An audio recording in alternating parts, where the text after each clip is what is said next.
¿Quién diría, queridos colegas? El examen ya está muy cerca. Quedan muy pocos días y este es el tramo más decisivo de tu preparación. Ahora no hay margen para distracciones. Cada problema que resolvemos aquí es un paso directo hacia tu meta. Prepárate, porque lo que verás hoy puede ser exactamente lo que marque la diferencia en tu examen. Vamos con todo. El momento es ahora. No te pierdas ninguno de estos problemas y sígueme hasta el final, que no te vas a arrepentir.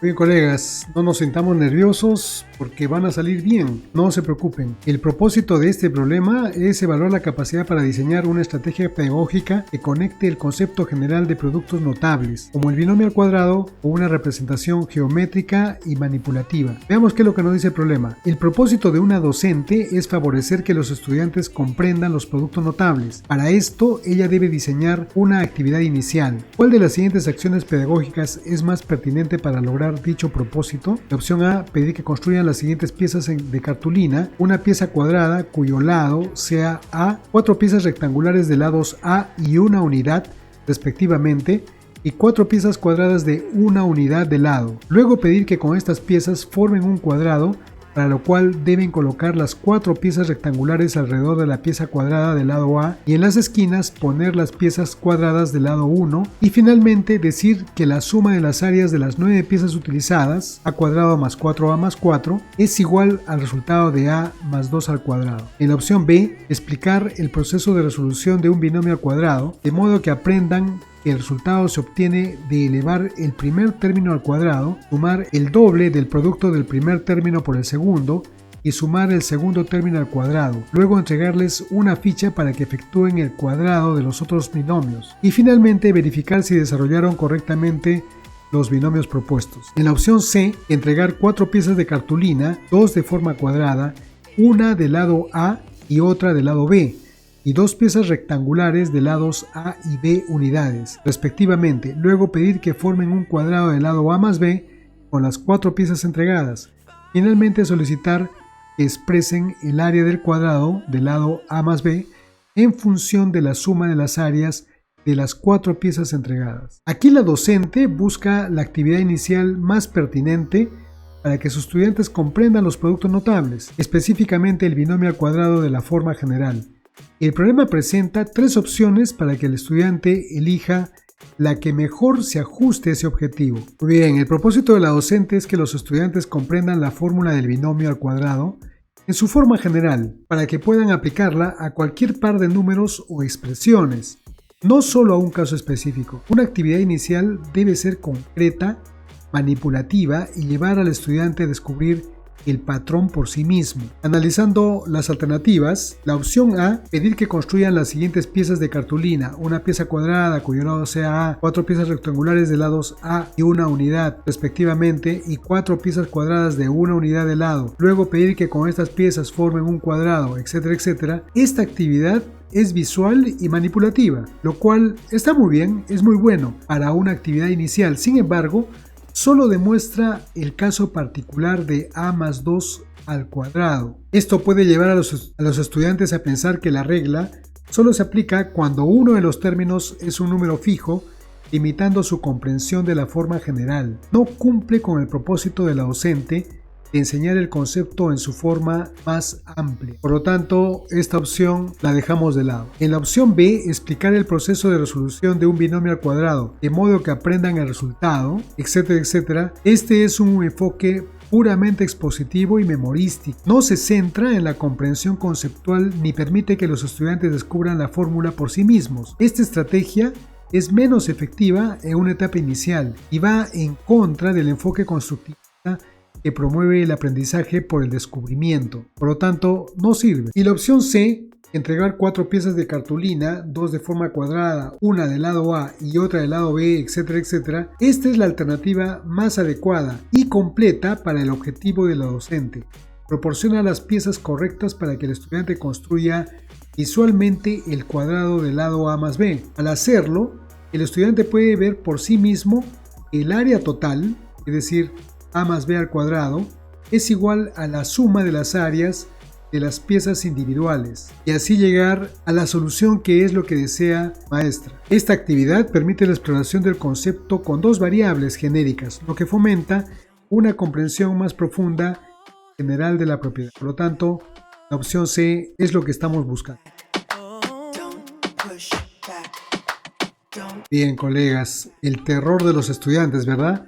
Inecuaciones. Acá lo que se busca es evaluar la capacidad de un docente para formular preguntas que fomenten la metacognición y permitan que un estudiante descubra y corrija un error conceptual al resolver una inecuación cuadrática. Pero ¿qué es lo que dice el problema? Una docente plantea a los estudiantes la siguiente tarea: resolver la siguiente inecuación cuadrática, x cuadrado mayor que 49. Julia, una de las estudiantes, expresa lo siguiente: al extraer la raíz cuadrada de ambos miembros de la inecuación, obtengo que x es mayor que 7, y ahí encuentro que el conjunto solución es mayor que 7 hasta el infinito. La docente ha notado que Julia incurre en error al considerar solo valores positivos para x. ¿Qué conjunto de preguntas es más pertinente para que el estudiante reflexione sobre el error? La opción A, menos 8 pertenece al conjunto solución. Si lo reemplazas en la inecuación original, ¿te cumplirá la desigualdad? ¿Qué otros valores que no has considerado satisfacen la desigualdad? La opción B, ¿verificaste si los valores del conjunto solución cumplen la desigualdad? Los números menores a menos 7 también satisfacen la desigualdad dada. ¿Incluirías estos números en tu conjunto solución? Y la opción C, ¿qué significa que la incógnita esté elevada al cuadrado? Si extraes la raíz cuadrada a esta expresión, ¿obtienes x o valor absoluto de x? Debiste considerar este valor absoluto al extraer la raíz cuadrada. Muy bien, la inecuación x cuadrado mayor a 49 realmente tiene dos soluciones, no solo una. La solución correcta es la unión de los dos intervalos. Esto se debe a que cuando se eleva al cuadrado un número negativo, este se vuelve positivo. Por ejemplo, menos 8 al cuadrado es igual a 64 y 64 es mayor que 49. El error de Julia es ignorar esta posibilidad. Pasemos a analizar las alternativas. En la opción A, el conjunto de preguntas es el más pertinente. La primera pregunta, que nos dice menos 8 pertenece al conjunto solución, desafía directamente el razonamiento del estudiante. Al pedirle que reemplace el valor de la inecuación, se le obliga a verificar su propia hipótesis de manera empírica. Al ver que menos 8 al cuadrado es 64, Julia se dará cuenta de que su solución es incompleta. La última pregunta, ¿qué otros valores satisfacen la desigualdad?, la empuja a buscar la otra parte de la solución, el intervalo de los números negativos. Este es un proceso de descubrimiento guiado. Entonces ya tenemos nuestra respuesta, ¿no? En el caso de la opción B, esta opción es menos efectiva, aunque la segunda parte es correcta y menciona la otra solución. El docente le está dando la respuesta al estudiante cuando le dice que los números menores a menos 7 también satisfacen la desigualdad. Por lo tanto, esta opción no nos sirve. Y la opción C, que dice, hay una parte que dice, debiste considerar. Esta opción es incorrecta. Aunque el concepto de valor absoluto es relevante para las inecuaciones cuadráticas, la forma en que se presenta la pregunta es didácticamente deficiente. El docente está explicando directamente la teoría y el error debiste considerar. Esto no invita a la reflexión, sino que simplemente corrige el error sin que el estudiante tenga la oportunidad de internalizarlo. Por lo tanto, no sirve. La opción correcta es la A. Bien, colegas, estamos avanzando. No se vayan a ir, quédense hasta el final, porque estos problemas son cada vez más interesantes, como el que vamos a hacer ahora. Si tienen alguna duda sobre lo que estamos haciendo, no se olviden de dejarlo en los comentarios para poder explicarlo mejor. El propósito de esta pregunta es evaluar la capacidad de los estudiantes para comprender y aplicar un modelo de crecimiento exponencial, es decir, la vida media. Pero veamos qué es lo que dice. La prueba del carbono 14 determina la antigüedad de los restos fósiles y para ello se apoya en el siguiente principio. Luego de que un ser vivo muere, la cantidad de carbono 14 presente en sus restos se va reduciendo en periodo cíclico. Se ha determinado que esa cantidad resulta ser la mitad de la cantidad inicial del respectivo ciclo, el cual siempre dura 5.730 años. Al analizar un determinado fósil, se ha hallado que la cantidad de carbono 14 se redujo a un 64avo de la cantidad que tuvo ese ser vivo cuando murió. ¿Cuántos años de antigüedad tiene el fósil analizado? y nos muestra las tres alternativas que ven. Para resolver este problema, debemos determinar cuántas vidas medias han transcurrido para que la cantidad de C14 se reduzca a un 64avo de su valor inicial. Cada vida media implica una reducción a la mitad. En la primera vida media, es decir, 5.730 años, la cantidad de C14 se reduce a un medio de la original. En la segunda vida media, es decir, 11.460 años, la cantidad se reduce a la mitad de lo que quedó, es decir, un medio por un medio al cuadrado, que es igual a un cuarto. En la tercera vida media, es decir, a los 17.190 años, se reduce a un medio elevado al cubo, es decir, un octavo del original. Aquí estamos viendo claramente que el exponente de un medio coincide con los ciclos de vida media, es decir, en la primera vida media, el exponente de un medio es 1. En la segunda vida media, el exponente de un medio es 2. En la tercera vida media, el exponente de un medio es 3. Por lo tanto, hay una relación directa. Así que si queremos llegar a un 64avo, un medio a la x será igual a 1 sobre 64, de donde obtenemos que x es igual a 6. Es decir, han tenido que transcurrir 6 ciclos de vida media. Ahora calculemos la edad total multiplicando el número de vidas medias por la duración de cada una de ellas. 6 por 5.730 años nos da 34.380 años. Y esto lo estamos observando en la opción B. En el caso de la opción A y la opción C, obviamente no son correctas porque el primero, la opción A, corresponde a 5 vidas medias y la opción C corresponde a 7 vidas medias. Bien, colegas, ahora hablemos de probabilidades. El propósito es evaluar la capacidad de un docente para identificar y priorizar el error conceptual más grave de un estudiante en un problema de probabilidad con el fin de proporcionar una retroalimentación efectiva. Pero ¿qué es lo que dice el problema? Durante una sesión de aprendizaje, los estudiantes resuelven problemas acerca de la probabilidad de sucesos equiprobables. En este contexto, uno de los estudiantes realiza el siguiente comentario que incluye errores. Profesor, en uno de los problemas propuestos se dice que hay 15 bolas negras y 18 bolas rojas en una caja. Luego se pregunta por la probabilidad de extraer al azar una bola negra. Yo creo que tal probabilidad es igual a 15/18avos, es decir, 15 novenos. ¿En cuál de los siguientes aspectos debe priorizar el docente en su retroalimentación al estudiante? Opción A, en el procedimiento de simplificación de la fracción que representa la probabilidad de un suceso. Opción B, en la equiprobabilidad de un suceso que implica que todos los casos tengan la misma probabilidad de ser obtenidos al azar. Y la opción C, en el significado de la probabilidad de un suceso como la relación entre la cantidad de casos favorables y la de casos posibles. Pero analicemos. Los casos favorables es el número de bolas negras, es decir, 15. Y los casos posibles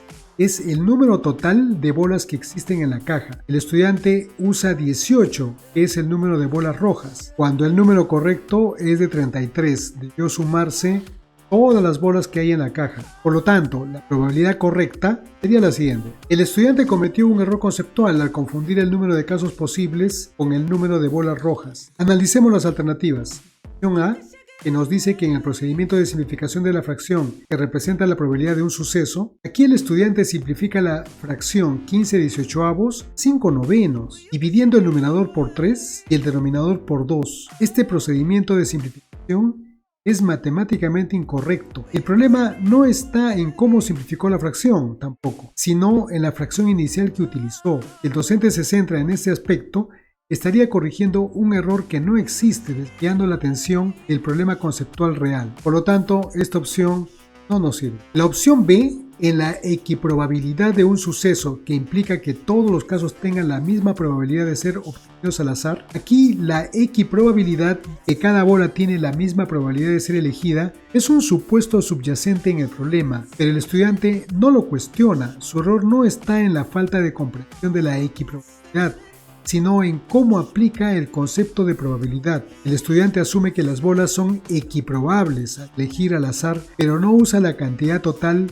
de casos posibles. Por lo tanto, centrarse en la equiprobabilidad no aborda el error principal tampoco. Solo nos queda la opción C, en el significado de la probabilidad de un suceso como la relación entre la cantidad de casos favorables y la de casos posibles. Este es el aspecto más importante en el que el docente debe priorizar su retroalimentación. El estudiante no comprendió correctamente la fórmula fundamental de la probabilidad, es decir, casos favorables entre casos posibles. Confundió el número de casos posibles, el total de bolas, con el número de bolas de un solo tipo, es decir, las rojas.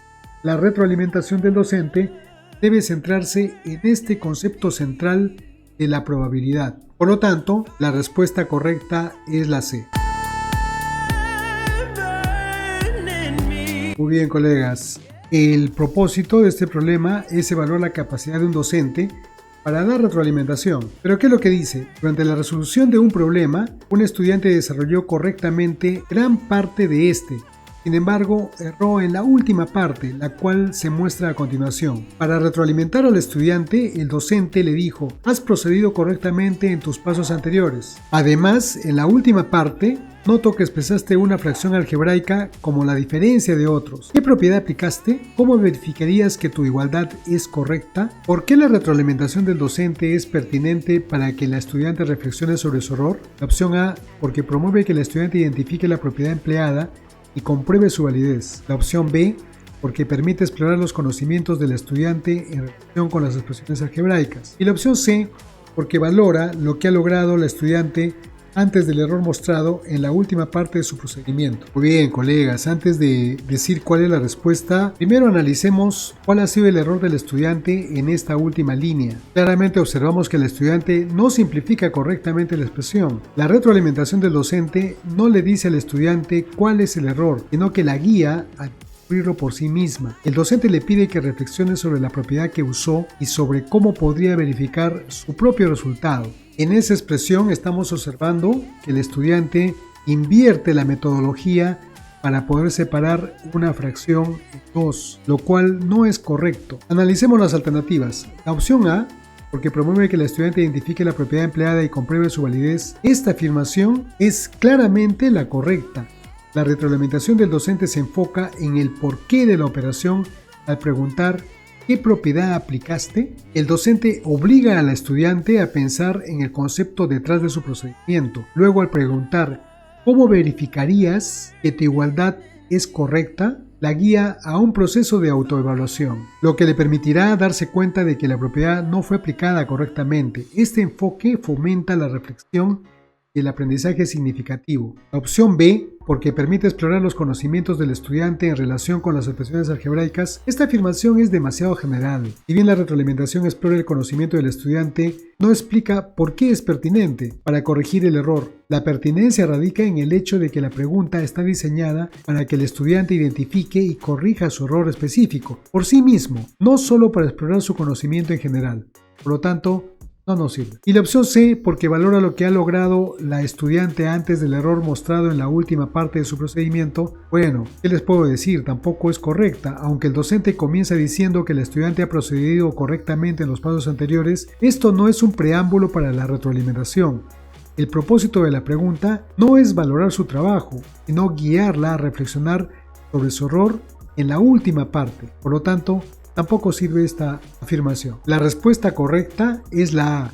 Esto promueve una comprensión más profunda y duradera. Muy bien, colegas, seguimos en carrera. No nos pongamos nerviosos, aunque falte ya poco tiempo para el examen. En el próximo video subiré problemas que son tan buenos como los que hemos hecho ahora. Nuevamente te pido que te suscribas al canal para poder seguir adelante con estos videos. Nos vemos en el próximo video. Chao.